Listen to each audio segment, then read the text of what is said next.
Hey everyone, Jeff at Tidy Bytes here. We have made it to week 2 of email month. I hope that last week many of you were able to take advantage of the recommendation for then, which was to archive everything, just to give you a clean slate to start from, and now you're looking at a mostly empty inbox. So the task for this week is pretty straightforward as well. It is to unsubscribe mercilessly. What we're looking for here is whatever does not add a lot of real obvious value to your life.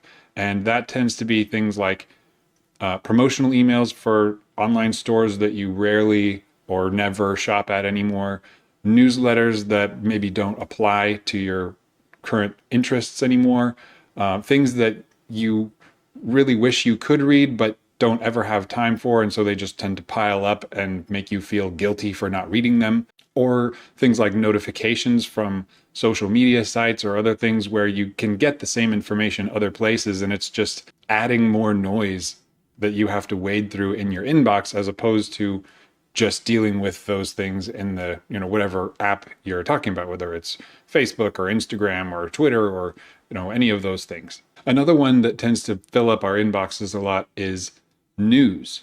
And I'm not saying you should not pay attention to news, but very often there's a way to get, say, a single digest email that'll give you all of the headlines for one day or for a whole week, even, where you can still see the things that are interesting and relevant to you, but you don't have 50 emails telling you about it. You have one instead, and that becomes much easier to manage. The goal with this task of unsubscribing mercilessly is to turn off the fire hose of information that fills up our inboxes.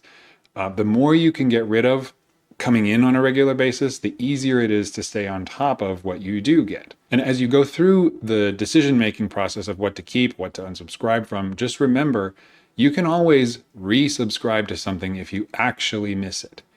It's much better at this stage to start by getting rid of everything that you can, and that way it will be easier to tell what you miss, if anything.